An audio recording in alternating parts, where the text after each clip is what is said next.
We are here with Vance Wilson, Headmaster St. Albans here in Washington, D.C., with your new book called Each Day, A Veteran Educator's Guide to Raising Children. Thank you for being with us. I'm honored, thank you. I guess the first and easiest question is, why did you write this book?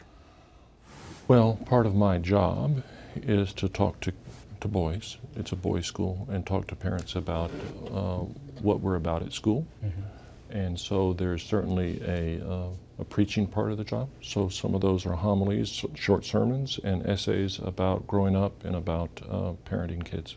I thought it was interesting how you start the book. You have parallels between people and really philosophers or thinkers who spent time in prison or in labor camps. Right. Why did you decide to start out your book this way?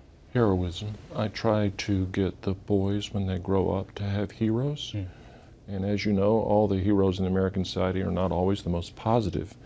I think the sense that children have of somehow or another the importance of being videotaped, on being on YouTube, on being on internet, is not always a very healthy thing, because it elevates celebrity over heroism, over service, and we seem to be, destroyed by our celebrity images these days, and we're so obsessed with them. I think it's a very bad lesson for kids. So I was looking for people that I thought lived moral lives, and to hold them up to the boys as people to emulate.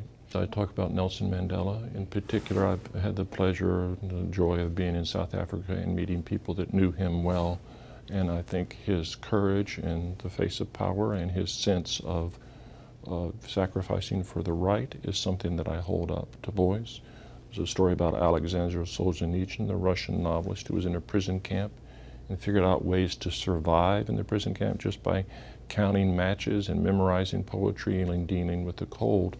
And these are stories I think young men need to hear.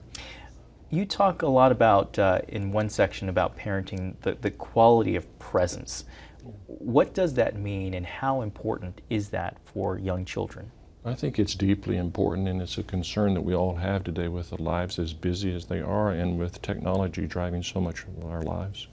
I'm old-fashioned in the sense of having dinner with your children at night, and while I understand that people travel the globe and need to go in on screens and stuff like that, I still believe in a personal presence, a face-to-face, so you can read the cues from your child and your child can see you, and you're there as the child grow up. I really think it's important. How much of a role should faith play in the education of our young children today? And when you answer that, how do you strike the balance between the religious diversity that's represented in the United States today?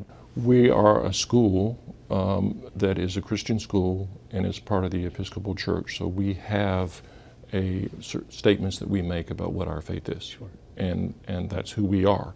We welcome families from all different religions and the absence of religion. What I say to other families, to Jewish families, to Muslim families, whatever, is we want you to grow deeply in your own religion, because we believe there is, a companionship amongst people seeking a moral life.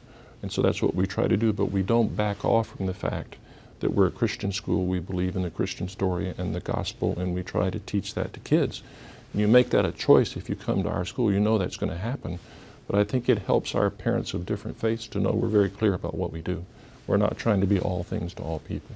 How important is it to have a component of religion in education today, just for the sake of some sort of biblical literacy? When someone uses the phrase, for example, Good Samaritan, that there's context to it instead of just it being a phrase. Well, I would just point to two reasons. The first is to make meaning out of life, that life is something that is worth thinking about and finding meaning in, that it's not nihilistic, that it's not without meaning. Religion gives you that.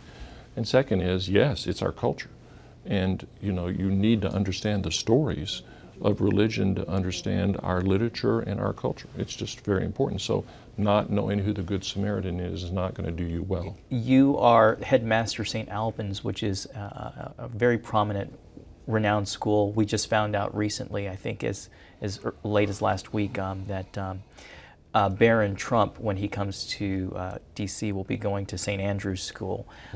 You have the Obamas who sent their daughters to Sidwell Friends. These are prestigious schools, but they're very expensive. They're private schools. So when you're talking about the resources that are available to students that you teach at St. Albans or some of these other schools, how can we ensure the quality of education across the board for those who might not be able to get into some of these schools? Well, I do think that people should consider getting into some of those schools more than they do. Okay. That they're pushed off by their price tag. But for example, 28% of our boys in school are on some kind of financial aid. A fifth of our operating budget goes to financial aid. I spend a lot of money trying to raise money for financial aid because we want kids from all over Washington to come to our school, and most private schools have that same tactic. Okay. We're fortunate to have done that well and to have lots of financial aid. But even in the public schools and charter schools and choice and voucher, I think people should try to consider schools that would match them as a family first, and the money might fall in place. You'd be surprised. I think people should think about it. It's definitely true in colleges. The amount of financial aid available to a lot of kids these days is pretty remarkable. Thank you so much. Thank you. Appreciate you being here.